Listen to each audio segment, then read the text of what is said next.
What's up, everyone? Welcome to the Down Dog Athletics Podcast, a competitor's guide to mental health and mastery. My name is Paul Klingen, and I am your host. I'm a former D1 baseball player, yoga instructor, and personal trainer out of Seattle, Washington. Down Dog Athletics, and my mission really, is to help bridge the gap between athletes and yoga, to help make stuff like yoga, meditation, mindfulness, mental health even, more accessible, and really destigmatize it. And so this is my way of doing that, and I hope to make it more accessible for athletes, for men, for people that are hyper competitive and maybe don't see a way to cross that bridge. Today's guest is someone that I've been so excited to have on for so long. Tim Dixon, I met in El Salvador on the Live Better Co. retreat, and the guy's a badass. Simple put, he won a national championship as a D1 baseball player for Cal State Fullerton. He has a master's degree in sports psychology, coached at a very high level for 13 years. He's sought out by professional coaches, college coaches, elite executives. He's a two-time best-selling author. I could go on and on. He's been running a mile every single day this entire year. So I'm just so excited to have him on. I'm so excited for you guys to learn from him. So without further ado, Tim Dixon. What's up, Tim? Welcome to the show. Thanks for coming on. How you doing, Paul? Doing good, man. How's San Diego? Up. I'm fired up for you, man. Fired up. Yeah, I'm excited. I've been wanting to have you on as soon as I decided I was doing this. I was like, Tim is the man. He's coming on. You texted me today. He's like, are we still on? I was like, hell yes, I am. Hell yes. I love that. Yeah, I just came from a Lululemon ambassador onboarding, and how they say you should respond to something in your soul is hell yes. If it's not hell yes, it's hell no. And so when you're a hell yes, I was like, that is right on par for what we're doing today. Yes. So Tim, we gave you a little bit of background leading into the show, but you've done so much with athletes, so much in the mental space. I think the first place that'd be interesting in starting is your Instagram handle is the Mental Locker. Mm-hmm. Talk a little bit how that came about, and then I think there'll be a bunch of different ways to kind of dart off into the different things that you've done with your life in the athletic space, in the mental space, and in the yoga space as well. But let's just start right there. Well, the Mental Locker was created when I was a baseball coach at the Air Force Academy. The cadets there have a very strenuous schedule. They're basically from 5 a.m. to 11 p.m. Their time is taken. And they would come down from their academic day and they would bring their stresses and all the anxiety of what it is to be a cadet at the Air Force Academy to the baseball field. So I created a mental locker where they would take off their uniform of the day and all the problems that go with it and hang it in their locker. Then they would put on their baseball uniform, and for 2 hours, all they got to be is the best athlete they possibly could be. And that's kind of where the Mental Locker was created. So when I started my own business, I was like, this is perfect, the Mental Locker. And it's about creating some tools and arsenal for the daily grind of what it is to be the best at whatever you choose to be the best at. Yeah. So that's how it came about. That's so cool. Even just the fact that you're doing it at the Air Force Academy, where I feel like guys would have pretty strong mindsets, and here you are being like, put that, whatever happened that day in the air, flying hundreds of miles an hour, put it away, because now you got a baseball coming at you at 95 miles an hour. Well, and what's cool about it too is because you think about, the Air Force Academy was such a blessing for me. It was the first time that I was surrounded by something way bigger than myself. I mean, these young men and women raise their right hand, are willing to die for our freedom. I mean, I took that very seriously. But they have a lot of stresses. And it's funny because when I first got there, I immediately implemented yoga. And they were like, what are we going to do? We're going to do yoga. I mean, these are like testosterone driven, like they're just physically gifted athletes, mentally and physically. And they're like, we're going to do yoga. And they were super resistant. And then 2 weeks later, hey, coach, we're doing yoga again. They needed that space. They needed time. And at first I would do some visualization and relaxation too. And almost every time they would immediately fall asleep. And I was okay with that. Yeah. What it did is it gave them space. Yeah. It gave them space to process the process of what they're doing. And just allowed them to kind of go a little bit deeper into who they are and what they're trying to accomplish and decompartmentalize it. Yeah. Would that take place after a yoga class, or did you give them the visualization as part of your coaching? We would do a little bit of both. We did yoga anywhere up to 3 days a week.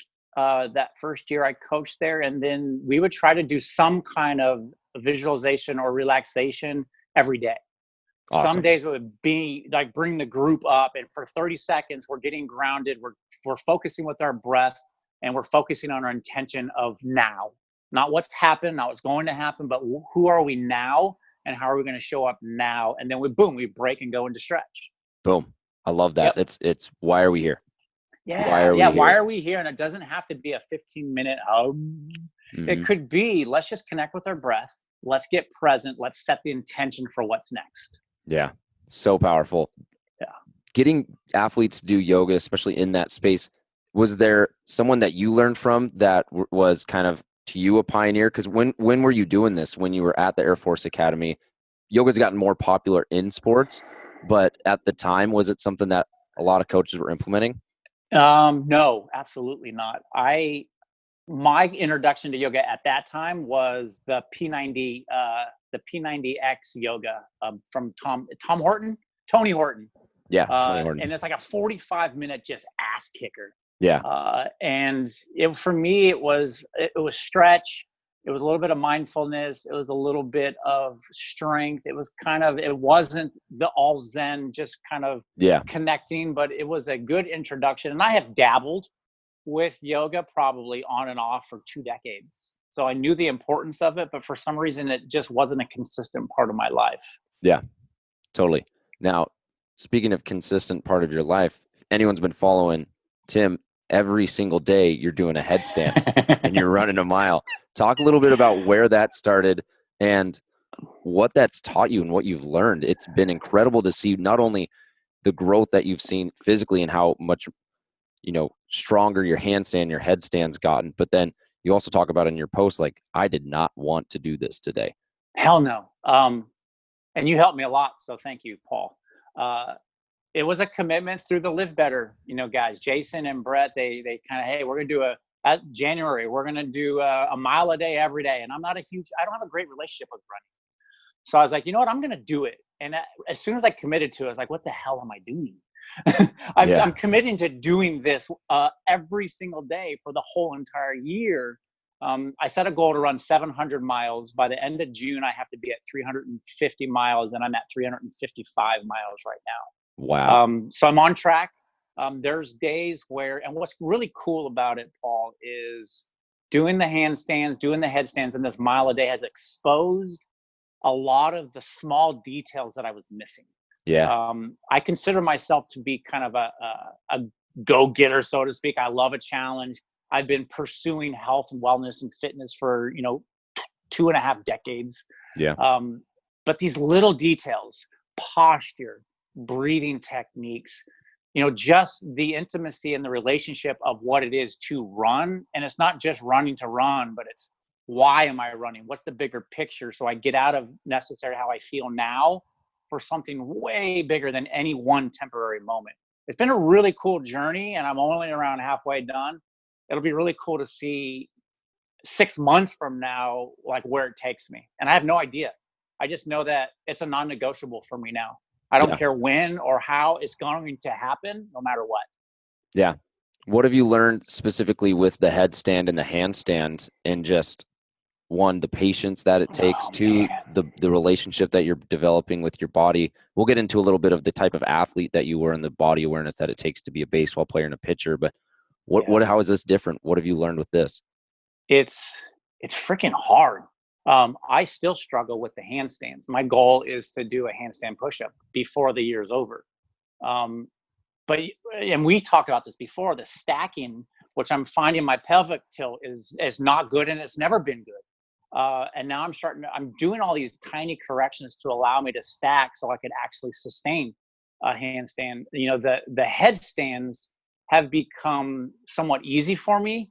So now I'm trying to get into a flow. And it's very basic right now. It's trying to, for me, it's the consistency. What am I willing to be consistent with? What are the habits and the patterns that I'm willing to create to execute this? And for me, that it's bleeding to all arenas of my life, with my job, with my relationship with my wife, with my kids. It's if I could commit to something, create good habits, good patterns, it translates to almost everything that we do. So initially it's with running, it's with handstands, it's with headstands, but now it's bled into my job, is bled into my workout routines as far as the commitment, not just to do it, but to be excellent at it. Yeah. Yeah. How you do one thing is how you do everything. For sure. I remember I would have conversations with my baseball players in the locker room. I was like, if your locker room's a mess, you're a mess. They're like, coach, it has nothing to do with it. I was like, absolutely. If you have your clothes on the bottom, collecting dirt, getting stinky, or not, you don't have your stuff hung up. It's like that is a direct reflection of how you're going to show up in other aspects of your life. And over time, as they clean that up, these other areas naturally get cleaned up. Wow. It's all related. Yeah. And it's what you're willing to let go and let slide. Because if you let one thing slide, you let another thing slide. And to your point, it's not just doing them, it's being excellent at doing them. Yeah. So many of us say, well, I'm doing the work. I'm like, okay, but at what level? Are you doing it like an amateur, or are you doing it like a professional? Yeah. You know, because if I practice amateur habits, what am I? I'm an amateur. Yeah. But if I'm approaching it with the idea of excellence, you know, and we're never going to be perfect at everything, but the pursuit of that perfection is what it is to be excellent. Yeah. And not lowering your standards just to say, well, I did it. You know, and there's days where I do not want to run, and 5 out of my 7 days are on a treadmill, and I'm not a big fan of treadmills. So it's okay. How am I going to get through this? And what am I going to learn by getting through this? And how is this going to help me in the long run? Yeah. It's a constant. It's a constant with everything. How often do you catch yourself not being excellent? Is it an audit that you have to do in journaling, talking with friends, or is it something that you recognize right away? Because I think if we're all honest with ourselves, we're not always excellent. That's why it's a commitment to excellence. But, you know, taking into a baseball analogy, if you've got a hitch in your swing, if you don't recognize it for 2 months, that's 2 months you are in a slump. For sure. And so when you're not aware of your commitment to that excellence and fulfilling that potential, how do you catch yourself? I mean, there's a bunch of different ways. I've gotten to the point now where I recognize it when I'm not feeling. It's a big feel thing for me. Yeah. But to get to that point, it's a lot of reflection. Mm-hmm. It's a lot of saying it's an evaluation. I do something, I evaluate it, and I grade myself. And I do the same thing with my son. You know, Braden's 13, and he'll get done with practice, and I don't want to be that dad that just grills him at practice. So I go, hey, Braden, on a scale from 1 to 10, how do you think you did today? Mm-hmm. 7. Okay, so tell me about that. Well, I didn't do this, this, and this, but I did this. Great. What would it look like if you were an 8 tomorrow? Like I would run harder on all the sprints. I kind of let off on sprint 8, 9, and 10. Great. Sweet. Next day. Hey, Braden, on a scale from 1 to 10. So it's not beating yourself up, but it's a simple evaluation. Hey, how did I show up?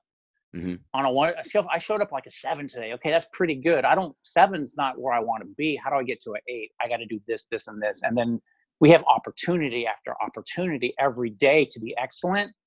And a lot of those things we just do subconsciously. So we can't grade ourselves. Yeah. So for me, it's about being where my feet are, being very present, and making sure that if I'm going to commit to something, the commitment is going to be at an excellent level. And then I'll evaluate if it was or was not. Yeah. And we've had conversations as well when you talk about journaling and kind of looking at setting up your journal as almost a practice. And it's here's what we're going to do. Here's our plan for the day, execute it. And then in that reflection at the end of the day, you're able to say, did I achieve what I wanted to do, what I needed to do, why or why not? Yep. I love to bookend the days. A lot of people do a pretty good job of setting the intention at the beginning of the day. Hey, no one wakes up and says, I hope I have a shitty day. They want to have a good day. No kidding. Typically have a pretty good intention for the day, and then we kind of just go throughout our day. So what's your intention? How are you going to show up today? And then at the end of the day, how did I show up? And how can I be better tomorrow? So we could bookend our days. It allows us to have a better grasp of the process, the daily process of what it is and what we're striving for. Yeah, totally. Things like this, like striving for excellence and journaling and having that reflection, is it something that you just make the decision that day? Maybe you have an accountability partner, maybe you have a coach where you're like, all right, I'm going to start doing it in your experience, or is it someone that maybe 3 out of the 7 days does it, and then the next week they do 4 out of the 7? Because a lot of times change take times. Sometimes something, you have an epiphany. Sometimes something is just like, it snaps. Boom, For I'm sure. making this change. How often is it one or the other? I think it's very individual based off of kind of where you're at. And it all depends on, are you committing to something that you want to do, or are you committing to something that you think is going to validate you, like an external validation? If I do this, I'll look good. Yeah. We're not really going to commit to that 100% because it's not us. We're doing it for something else. If I have an internal expectation of I'm doing this because I know this is going to make me better at what I want to become, the intention is typically better there. It's a day-to-day. It's a constant evaluation. It's a process that for me never ends. There is no arrival point at it. It's just ongoing. I don't even know if I answered the question, Paul. No, I think just the idea that it's a process and that it's ongoing It and that is. it's ongoing. So many people have goals and strive for things based off of what other people are wanting from them, whether it's a boss or a coach or a spouse or a Yeah. child, where we forget to go internal. We live in such an external world these days, and we're trying to fit in, which for me is probably the worst thing that we could do, is to shove ourselves in this box. Yeah. And we're afraid to be our true selves because of judgment and because we might not fit in. But when we could actually go internal and say, what is it that I truly want? What really gets me out of bed in the morning? And if I could live into that, that helps that process. But every day, Ken Reviza, who is like one of the most inspirational people in my life, he said, we all have shitty days, but have a good shitty day. Yeah. If you're at 80%, give 100% of that 80%. Yeah. If you're at 60%, give 100% of that 60%. The most important thing is we keep moving, and we don't use these excuses to stop pursuing what it is that we choose to pursue. Yeah, 100%. Yeah. Ken Reviza, that's a name that I once heard when I was playing college baseball. Yeah. We had a mental coach, Brian Kane, who studied under Ken Reviza. Yep. Talk about kind of your college baseball experience, and kind of what happened there. I think that might have been the start of this like elite performance, and then you go and play at the pro level. Talk about that journey as a baseball player.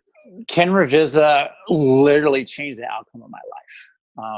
And it was horrible. He passed away and Augie Garrido passed away, two of my biggest mentors, within 6 months of each other. Wow. In 2018. Was it 18 or is just no, maybe even this year. But Ken Reviza, he was a guy that I was a decent athlete until I got to Fullerton in 1995. Gave my age away a little bit there. We had to take his class, Cal State Fullerton. We had to take his class on sports psychology. And what he did is he allowed me to think in a competitive environment. And it changed. I was an average guy, and my senior year, after learning a little bit of the sports psychology, I was 13-0 on a national championship team. Wow. That guy, and then because of him, I went off and got my master's in sports psychology. My 13-year coaching career the priority was the mental game. If I could create a mental capacity, we're going to create good athletes. We're going to push boundaries. We're going to exceed expectations based off of our choices and how we think. He was such an influential part of not only my life, but thousands of lives. Brian Kane, studied under him. And my responsibility now, and Brian's responsibility, is now to carry on that legacy. Of what it is to think in a competitive environment, what it is to simplify the process, what it is to live in the process, and your relationship with practice and all that stuff that creates champions. Wow. So national champion, 13-0 your senior year. What? That's pretty exciting. You were a pitcher, right? Left-handed pitcher? Left-handed, wild as hell. Ass and elbows all over the place. Had really no I just love to compete, Paul. 95% of the pitches I threw were fastballs, and it was like, here it is, see if you can hit it. And what's great about when I got to Cal State Fullerton is they let me be who I was. Yeah. They didn't, everywhere else I went before that tried to put me in a box. You're too erratic. Your mechanics are not fluid enough. I've talked to coaches before, like, man, I just got in your way. I didn't let you just be free and be who you are. At Fullerton, they're like, go for it, man. You know what? You're gonna earn this. We're not gonna give you anything. It was my senior year. It was my last chance at that pursuit of being a professional athlete. And it was a huge risk because I transferred there my senior year. So it was like a one-shot deal. Yeah. And then at the end of the fall, they did a ranking, and I became the Saturday guy and was a Saturday guy the whole entire year. And we were 57-9, ranked number 1 in the country for 18 consecutive weeks, and swept the regionals, swept World Series, and Sports Illustrated said we were the best college baseball team ever. And it was so cool to be a part of something like that. That's incredible. And you know what, to be honest with you, I was probably the worst athlete on that team. No shit. But you talk about knowing and trusting the people around you. Going out there, my job is to keep the game close. They averaged over 9 runs a game for me. Wow. So if I gave up a 2-spot or a 3-spot, I'm good. Yeah. You know, I remember going out in the World Series. I pitched the semifinal game. I went out in the second inning with 11-0 lead. That's like, going to ease the nerves a sweet little bit. Yeah, ended up throwing a shutout that game and held that. You know, I threw an 8-inning shutout, and then we had another guy come in and finish the game, and we held the shutout for, I think it was like 9 years before another shutout was thrown in the College World Series. Wow. It's because it was at Rosenblatt Stadium where it was just a bandbox, and the ball and it was during Gorilla Ball era. I mean, it was explosive. We hit, I think, 7 home runs in one game in Omaha. Wow. It was just insane. And to be a part of that, I think about that every day of my life, whether someone asks me about it or I just think about that journey and what it took to get to that point in my life, and then how it all just came together at this perfect time. It was insane. So a lot of teams, a lot of like coaches will say, you know, maybe the team isn't the most talented. It's usually not the most talented team that wins. Would you say your team was talented? But then I'm going to guess what the answer is, but I'm sure you played a ton of talented teams that year. Oh, yeah. Yet you guys seem to have had something else that not everyone had. And what I'm getting at is talent only gets you so far. And I think that gets burnt in so many times. But I know myself personally, I put kind of a cap on myself, what I could do physically, but really it was a mental cap. Yep. And so what was the change that you saw maybe from the school before to Cal State Fullerton, or the change that happened in the fall that allowed you guys to have that mental capacity to play at your physical capacity? Well, the story goes that at the end of fall, Coach Garrido literally brought his staff into the office and chewed them out based off of the lack of talent that we had for this year. And I remember very, very specifically that we were a divided team in the fall, and we were at a women's soccer game. The whole team was there, and a fight broke out amongst the team in the parking lot after that soccer game because people started calling each other out for their lack of commitment to excellence. And it was a moment where everyone got on the same page. People were pushing each other. I mean, it was physical. Yeah. And from that moment on, everyone knew where we stood. Yeah. And it became something that it wasn't about me. It was about what's my role for us to be successful. And I very specifically remember we had a guy on our team that was an All-American. I mean, this guy was a stud. He wasn't buying in. So we had a team meeting without this player. And Augie, I remember him saying, this guy he's going to help us win. He's this, that, and this. He goes, but you know what? I'm going to leave this up to you. You make the decision if you want him on or off the team. And he walked out of the room. We had a meeting, and we chose to kick him off the team. Wow. He allowed that to happen. This kid went to Texas Tech, led the country in stolen bases, was drafted like in the 4th round, and had a great professional career. But without him, we were better. Because Augie gave us ownership with that, and he empowered us to say, you know what, this is about us. This is about us as a collective whole. And I'm telling you, we never lost more than 2 games in the whole entire year in a row. We held each other accountable. We put out the little fires before it even got to the coaches, because we knew what we had, and we knew that we had to execute on a daily basis, not just on game day. Yeah. How do we show up Monday, Tuesday, Wednesday, Thursday so we could be prepared for Friday, Saturday, and Sunday? Yeah. Game day is not about game day. It's about all the stuff you do prior to game day. We got together for our 20-year reunion, and it was like we never left.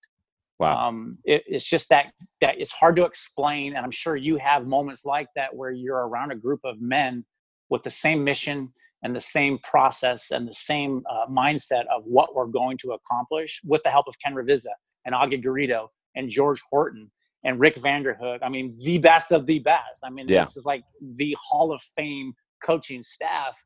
And Mark Kotze was like our biggest name. We were just a bunch of blue collar dirt bags, man. We just got after it. We loved to play the game, and we loved to play for each other. Dude, that is one of the coolest stories. I don't know if I've heard that one, where you kick off the All-American. Yeah. I mean, how many coaches these days would you say would allow that to happen? I don't think any. Because it's a financially driven, I mean, not financially driven, but like you got to win games. You're going to lose. There's some risks. There's some risks so involved. many risks there. Yeah. Nowadays you get fired if you don't win. Yeah. Yeah. It was special. It's special. And even when I talk about it, and thank you for bringing it up, because, sometimes I just forget what an amazing year that was for not only me, but for everyone on that team. Because it's what I know, and to have conversations with people like yourself about it is like, wow, that was pretty cool. And I get to talk to Haley and Braden about it, because I have, Haley won a national championship, and she got a national championship ring in dance. Oh, wow. So I have one too, and we're like, oh, let's compare rings. I mean, it was super cool, and to have that connection about, what it is to strive for excellence and to pursue it and to accomplish it. Yeah, it's pretty awesome. That's amazing. Yeah. In your 13 years of coaching after, did you ever have anything like that happen where you were allowed the players that kind of autonomy? Yeah. I mean, my biggest thing is, and we won a couple of championships in the 13 years that I coached. My biggest thing is I would get my pitching staff together on day one, and I said, 15 minds are better than one. It's not about me telling you what to do. It's about us going on a journey together. And if I can make you the best man you could be, you will in return be the best baseball player you can be. And I got a lot of criticism for that. And I got a lot of criticism from the people that I worked with, that I got too close to my players. I wanted to have conversations about who they were as humans, not just what have you done for me lately. Yeah. I specifically remember at the Air Force Academy where I'm having a conversation with a kid in the dugout. And he says, you know what, coach, I'm going to transition into the Marines because I want to be on the ground and I want to be shooting the bad guy. I was like, whoa. And the first thing that came to mind is like, I'm going to be going to this kid's funeral one day. Mm-hmm. And it's just those conversations, because of the trust, because of the ability to see who they are as humans. I see you, I hear you, you matter. And then the rest is kind of just naturally happens, but without that relationship, there's always that little bit of hesitation of, can I trust you? Yeah. So my coaching journey was 13 years. I went to, 1, 2, 3, 4, 5, I think 6 different schools. Never was at a place more than 4 years. Sometimes it was like 1 and done, 2 and done, because, well, I'm the common denominator. Yeah. But it got to the point where, people settle.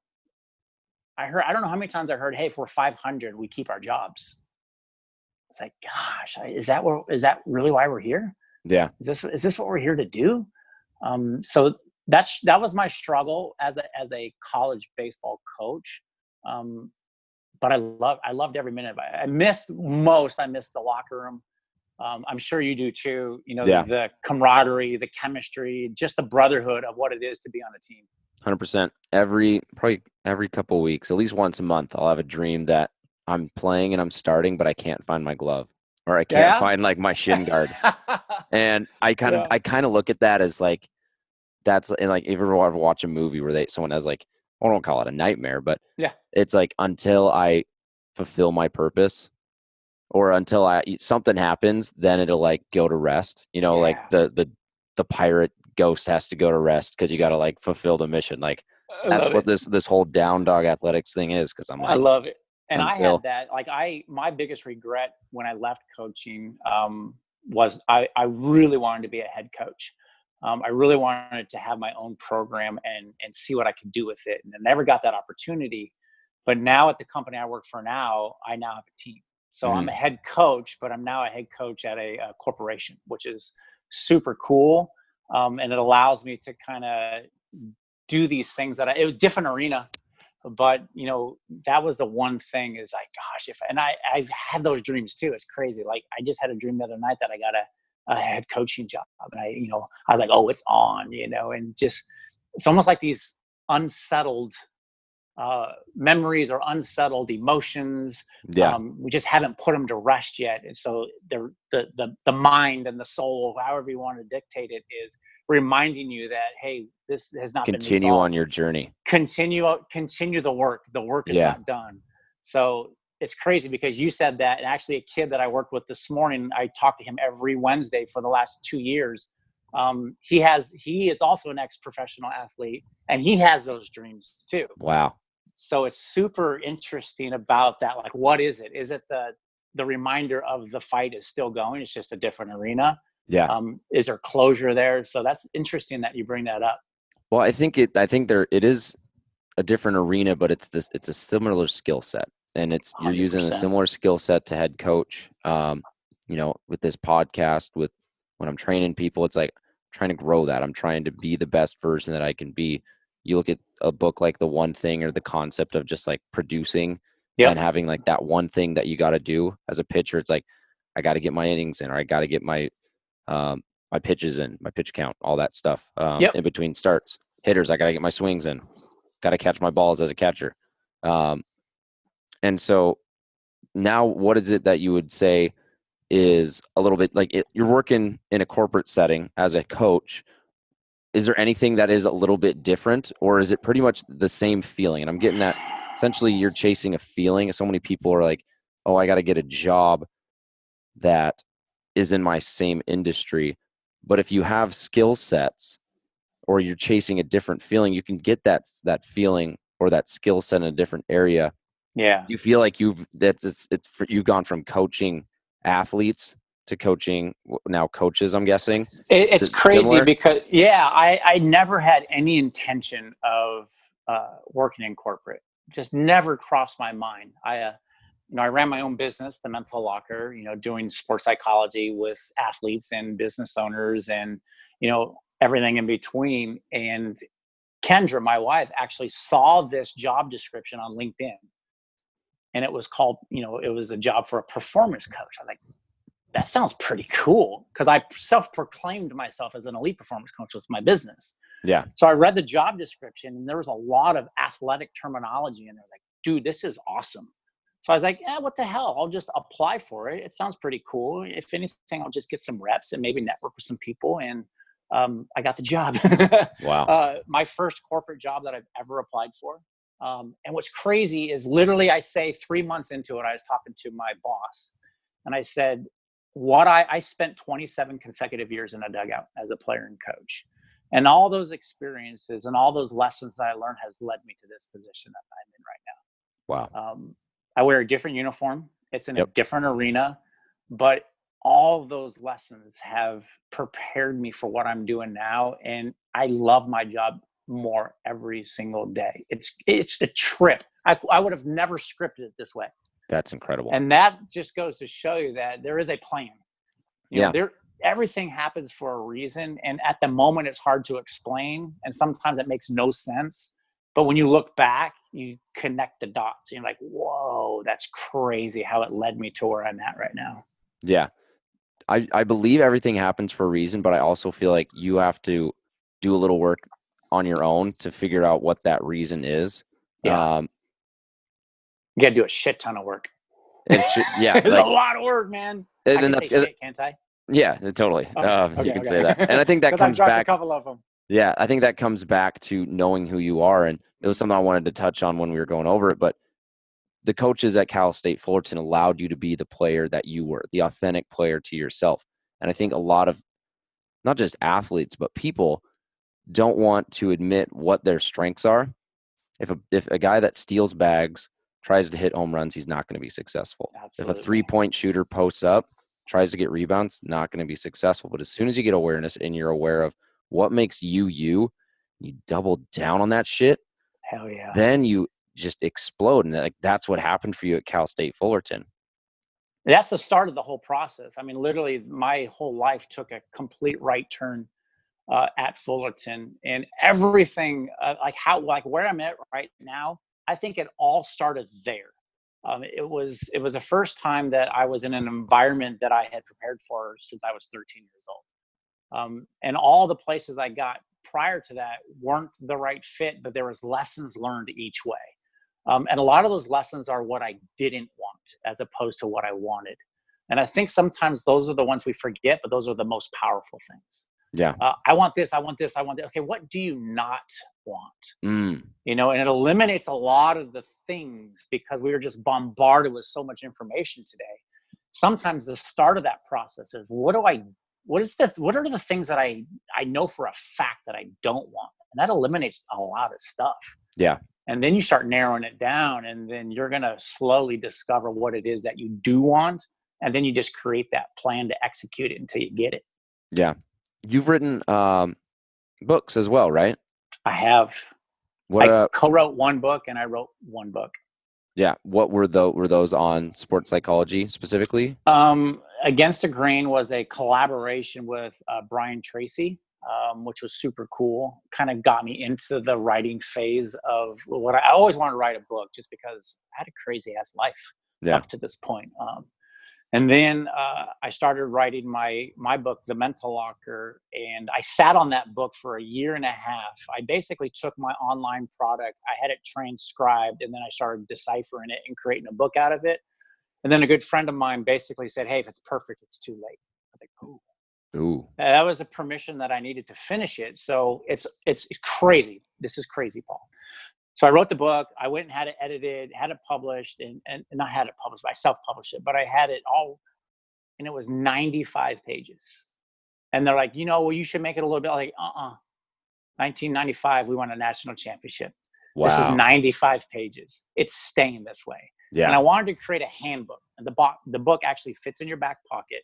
And I wrote it so Braden could read it. And at the time, he was 9 years old. Wow. It's just a very simple process of what it is and the start of what you need to do to start the process of achieving your goals and dreams. Yeah. It's awesome. I had a ton of people help me support it, and it went number 1 in 4 categories within the first hour of its launch. That's so cool. Yeah, it was awesome. That's so cool. So you're digging into that sports psychology, the masters that you got in it. Is there anything that you've read recently for the listeners that would mimic that in terms of books that they could read, audio books? Maybe there's programs that are similar. Obviously, you're not going to get a full master's, but in terms of just like thought processes or mindsets or little systems that you can implement, what have you read or seen that would let people start to get into it? There's, crazy that my sports psychology degree, there wasn't a whole lot of things that I could regurgitate from those years of studying. I did my thesis on the breath, so I'm really good at breath work. But for me, it's the experiences. It's my PhD and getting my ass handed to me every day for 15, 20 years. Yeah, life. Yeah. When I went and worked with Oregon, they listened to me because I've been where they're at and I've been where they want to go. And that gives me an ear. Yeah. But now what are the tools that I can deliver so they actually get value out of it? So for me, sports psychology it's all about our choices that we make. For me, a lot of people are really good at the physicality of what it is to be. They love to work out. They want to look good. If you look good, you feel good, you play good. And I've heard that all the time. But for me, in order to reach your maximum ability of who you are, you got to train the mind before you train the body. Yeah. Because your mind is it's got so much more power than we could ever even imagine. We are the only ones that put lids on our own expectations. Mm-hmm. We are the only one typically that gets in our way. We are the only one that creates this narrative, that creates this story about how we can accomplish or achieve certain things by the choices that we make. And sometimes a story that's being told to us in the environment that we're in. But for me, some of the books that I've been reading, Dare to Lead by Brene Brown is one of the most powerful books and one of the most relevant books that I've read for the time of my life. Yeah. What it is to be a leader. Relentless by Tim Grover is Love freaking that awesome. There's so many, Growth Mindset by Carol Dweck is a really good, growth mindset versus fixed mindset. So many people think, well, this is just who I am. Right. Let's use, I'm a fat because my whole family is, that's just who we are. That is a fixed mindset. Right. Growth mindset is, okay, this is a trend that I'm seeing, but if I take these precautions, if I take these action steps, I can go opposite of what I know to be true. 100%. There's so many good books out there. Brene Brown, Mel Robbins. So not necessarily sports psychology per se, but it's people who just have stopped trying to fit in. Yeah. And they started to be like, this is who I am. Mm-hmm. This is how I got to where I want to go, and it's grabbing a little bit. Yeah. But more importantly, what works for me.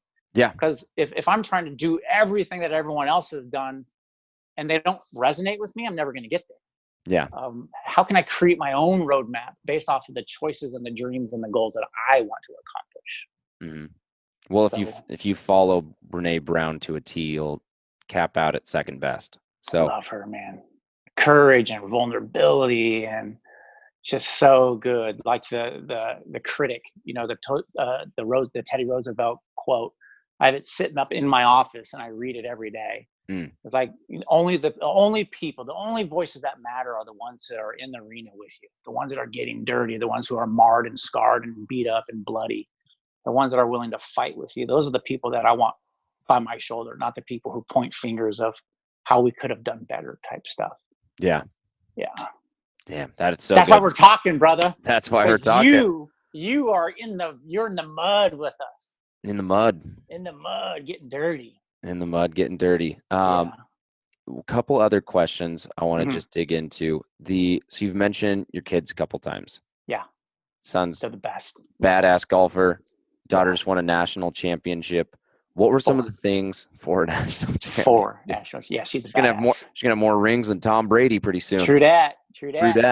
Gonna need to get her a couple trophy cases just for those rings. What are some of the things at what ages did you start to introduce them to, whether it's mindset, habits? The older I get, the more I understand who I am now is things that were created when I was a child. Yep. Today I was doing an exercise. I am from, and I had to fill in the blank, and I was like, wow, I am from experiences that happened growing up that gave me the paradigm that I have now. And obviously you can change it a little bit, but at some layer, like the chassis is built and you can build around it. So what are some of the things that you did? And this is for people who maybe they're teachers, maybe they have their own kids, maybe they have people that they're mentoring that you can just have the biggest impact on. Oh man. It started before they were born. We would read, The Places You'll Go by Dr. Seuss to them when they were in the womb. And it's kind of getting out of their own way. It's not my agenda of who they should become. It's creating barriers and creating some guidelines and creating some safety for them to explore. And again, that's the intention, and it's not always like that. Sometimes you got to put them in line because they don't know what they don't know. An example is for my son Braden now for 7 years. Every night before he goes to bed, he puts his hands in the air. He goes, "I'm the best. I can do whatever I want to do as long as I push hard." That is sick. And when he was young, and as long as I push hard and be respectful and be a good listener, like when you get in trouble, he'll start adding some stuff to it. So it's giving them permission to be brave and giving them courage to fail, and learning what commitment is and having them create a really intimate relationship with practice. Wow. And it's not about game day. I love game day. Don't get me wrong. Yeah. But like with Haley and her dance team, they won a national championship this year in January. Well, their practice started in August. They won the national championship in August, in September, in October. It's kind of the same way when you hit your goal weight, whether that's benching or when you step on the scale, you didn't hit that weight that day. Yep. You hit that weight 4 months prior. 100%. So Braden has a vision board up in his room right now, and it's got a picture of Jordan Spieth holding the FedEx Cup. Wow. And a Lamborghini and a LaFerrari. So the ability for him to win a FedEx Cup, and he wants like a 1,200 square foot house, but a 10-car garage, because he's just an infatuation. He's going to be on the road. Yeah. Don't need a house if you're on the road. Yeah. He goes, Dad, I want a car for every day of the week. I want a Lamborghini. I want a Ferrari. I want a McLaren. I want an Aston Martin. I was like, dude, that's sweet. You gonna give me one? Yeah. But his, it's not putting the lid on their expectations. It's not having them fulfill your dreams, but supporting them in theirs. And giving them permission to be brave, giving them permission to fall. Yeah. And sometimes fall hard, and it hurts like hell. You never want to see your children fall. And just be there to pick them up and gently move them in the direction they need to go. And just love on them, and support them, and just know that they have someone beside them. Yeah. And again, it's way easier than it sounds. And there are times where it's not like that, but the ultimate goal is giving them, let them figure out who they want to be, not who we think they should be. And it's pretty cool. Haley's 17, she's going into her senior year, and Braden's going to be a freshman next year in high school. And to see their growth, and Braden's trying out for the golf team, so he's playing golf 4 days a week, and he's struggling right now in his offense. Yeah. Because the struggle is where the most learning happens. Yep. Do you still love it? He'll struggle, and then he'll go out in the garage and hit into a net, or he will talk about it, or he'll just say, leave me alone, I want to talk about it. And all of it's okay. Yeah. But guess what? The next day he's up and he's ready to go again, and he's working out 3 days a week. And Haley's now the captain of the team as a senior, and now she's got some leadership, and she's going to dance in college. So now it's watching them grow and watching them kind of create their own lives is one of the coolest things I've ever been a part of. That's incredible. Yeah. One last thing I want to touch on, coming back to what you did your thesis on, the breath. Yes. And coming into how that affects the brain and how that affects the body. Well, let's start with everything, man. Everything starts with breath. It's everything. It's the one thing we do on autopilot, but we, for whatever reason, have the ability to take control of it as well. Yep. It's the one thing for me. It's the one thing that we start our life with, and it's the last thing that we do before we pass. Yeah. It's also, for me, we are more disconnected from our breath today than we've ever been, because we're not present. You see people, they breathe in their chest and their shoulders. I mean, we're not breathing. You look at a baby breathe, it's all in the belly.